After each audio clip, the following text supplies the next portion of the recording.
நீங்க எந்த ஒரு ஃபீல்ட நீங்க சூஸ் பண்ணிக்கிட்டு, ஓகே நான் வந்து இந்த ஒரு இதுல எனக்கு ஒரு திறமை இருக்குன்ற நம்பிக்கை எனக்கு இருக்கு.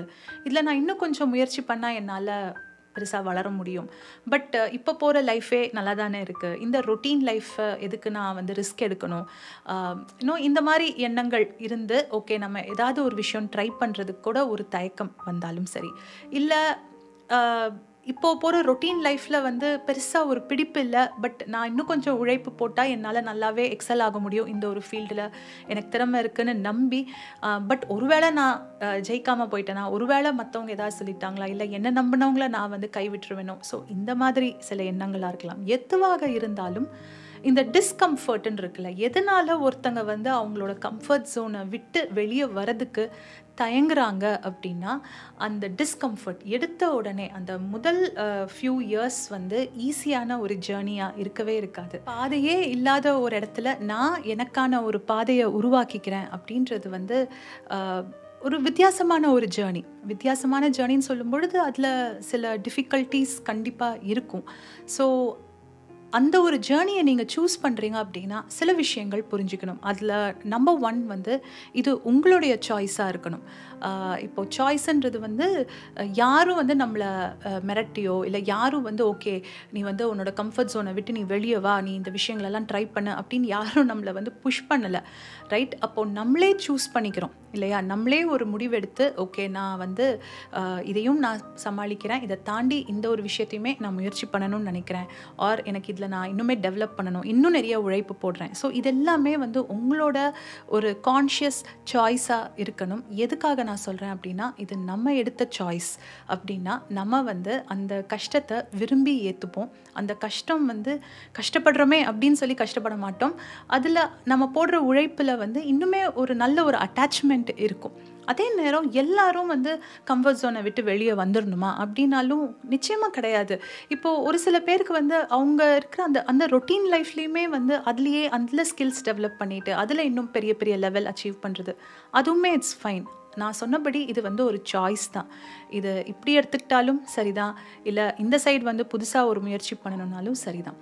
பட் நம்ம வித்தியாசமாக ட்ரை பண்ணுறோம் அப்படின்னா இங்கே வந்து ஞாபகம் வச்சுக்க வேண்டிய 2வது பாயிண்ட், இங்கே வந்து சக்ஸஸ்க்கு ஒரு கேரண்டின்னு கிடையாது. லைக் இதை நீங்கள் டிஃப்ரெண்ட்டாக ட்ரை பண்ணுறீங்க அப்போ கண்டிப்பாக சக்ஸஸ்ஃபுல் ஆகிடுவீங்க அப்படின்னா அதுக்கு யாருமே கேரண்டி கொடுக்க மாட்டாங்க.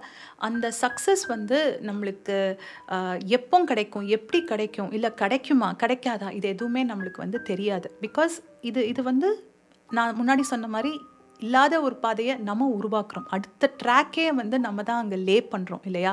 ஸோ ஒவ்வொருத்தரோட ஜேர்னியும் ரொம்ப ரொம்ப யூனிக். அப்போது இதில் அந்த ஜேர்னி எப்படி இருக்கும், அந்த ஜேர்னி வந்து ஃப்ரூட்ஃபுல்லாக இருக்கணும் அப்படின்னா நம்ம எந்த அளவுக்கு முயற்சி போடுறோம், நம்ம எந்த அளவுக்கு சின்சியராக இருக்கும், நான் எந்த அளவுக்கு வந்து என்னோட ஒரு பயணத்தில் நேர்மையாக இருக்கேன், எந்த அளவுக்கு நான் உழைப்பு போடுறேன். ஸோ இதெல்லாமே வந்து ரிசல்ட் தெரியாத பொழுதுமே நம்மளால் வந்து அந்த 100% முயற்சி அந்த எஃபர்ட் வந்து போடுறோமான்றது தான் ரொம்ப முக்கியம். ஸோ இந்த ஃபேக்டர்ஸ் எல்லாமே சேர்ந்து தான் நமக்கான ஒரு ஜேர்னியை வந்து ஃப்ரூட்ஃபுல்லாக அமையிறதும் அமையாமல் இருக்கிறதும் இதெல்லாமே அதை டிபெண்ட் பண்ணி தானே தவிர, நான் புதுசாக ஒரு விஷயம் ட்ரை பண்ணிட்டேன் கண்டிப்பாக எனக்கு சக்ஸஸ் கிடச்சிரும் அப்படின்னு நம்ம யாருக்குமே எந்த ஒரு ப்ராமிஸோ கேரண்டியோ கொடுக்க முடியாது. ஸோ அதையும் நம்ம வந்து ரியலைஸ் பண்ணிக்கணும். 3வது விஷயம் நீங்கள் ஞாபகம் வச்சுக்க வேண்டியது, இது ஒரு ஜேர்னின்னு சொல்லிட்டேன், பட் அந்த ஜேர்னியை நம்மளோட பெனிஃபிட்டுக்கு நம்ம எடுத்துக்கணும் அப்படின்னா நம்மளோட ஸ்கில்ஸை வந்து நம்ம கான்ஸ்டண்ட்டாக அப்டேட் பண்ணும்போது கொஞ்சம் கொஞ்சமாக அந்த டிஸ்கம்ஃபர்ட் குறைய ஆரம்பிக்கும், கான்ஃபிடென்ஸ் அதிகமாகும்.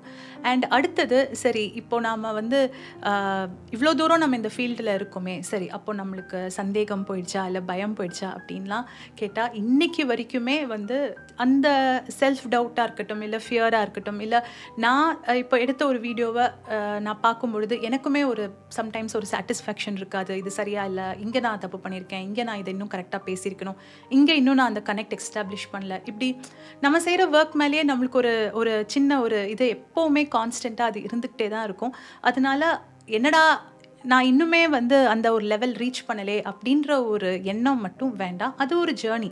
அந்த ஜேர்னி அது இருக்கிறது தான் அந்த ஜேர்னியில் இருக்கிற ஒரு அழகே. அங்கே அதுதான் ஒரு புஷ்ஷே நம்மளுக்கு கொடுக்கும், இன்னுமே நல்லா செய்யணும், இன்னுமே பெட்டராக பெர்ஃபார்ம் பண்ணணும் அப்படின்னு. அண்ட் லாஸ்ட் பாயிண்ட் ஞாபகம் வச்சுக்கணும்னு நான் நினைக்கிற ஒரு விஷயம் வந்து கம்ஃபர்ட் ஜோன், இதை விட்டு நீங்கள் வெளியே வரீங்க அப்படின்னா இனிஷியல் ஃபேஸஸில் சின்ன சின்ன ஸ்டெப்ஸில் ஆரம்பிங்க. எடுத்த உடனே ரொம்ப பெரிய ரிஸ்க் எடுக்காதீங்க. எடுத்த உடனே அது ஒரு பிஸ்னஸ் ஸ்டார்ட் பண்ணணும், இல்லை ஒரு விஷயத்தை கற்றுக்கணும், இல்லை நீங்களே சொந்தமாக ஏதாவது ஒரு முயற்சி செய்யணும். இப்படி எதுவாக இருந்தாலும் நீங்கள் இருக்கிற ஒரு ஃபேஸில் ரொட்டீன் லைஃப்பில் ஒரு ஜாபாக இருக்கட்டும், அதில் கண்டினியூ பண்ணிகிட்டே இருங்க. அண்ட் அதோடு சேர்த்து இதுக்கு எக்ஸ்ட்ராவாக உழைப்பு போடுங்களே தவிர ரொம்ப ஃபினான்ஷியலியாக இருக்கட்டும், இல்லை உங்கள் மேலே ஒரு பெரிய ரிஸ்க் எடுக்காதீங்க. ஏன்னா அது எந்த நேரம் நம்மளுக்கே ஒரு ப்ரெஷராகவோ ஒரு ஸ்ட்ரெஸ்ஸாகவோ மாறிடக்கூடாது. சின்ன சின்ன ஸ்டெப்ஸ் எடுங்க. சின்ன சின்ன ஸ்டெப்ஸ்லேருந்து மெதுவாக ரிசல்ட்ஸ் பில்ட் பண்ண ஆரம்பிங்க. அந்த ரிசல்ட்ஸே உங்களுக்கு அந்த தைரியம் கொடுக்க ஆரம்பிக்கும். ஸோ நான் என்னோடய கம்ஃபர்டபுள் ஜோன்லேருந்து எப்படி வெளியே வந்தேன் அண்ட் அந்த ஜேர்னி எப்படி இருந்துச்சு, அதில் இருக்கிற சேலஞ்சஸை எப்படி நான் ஃபேஸ் பண்ணேன்றது என்னோடய எக்ஸ்பீரியன்ஸை உங்களோட ஷேர் பண்ணியிருக்கேன். இதில் ஏதாவது ஒரு சில பாயிண்ட்ஸ் உங்களுக்கும் நிச்சயமாக ஹெல்ப்ஃபுல்லாக இருக்கும்னு நினைக்கிறேன். நீங்களும் உங்களோட சோசன் ஃபீல்டில் உங்கள் முயற்சிகள் எல்லாமே வெற்றியடைய என்னுடைய வாழ்த்துக்கள். See you again on another episode. Until then, take care. Bye.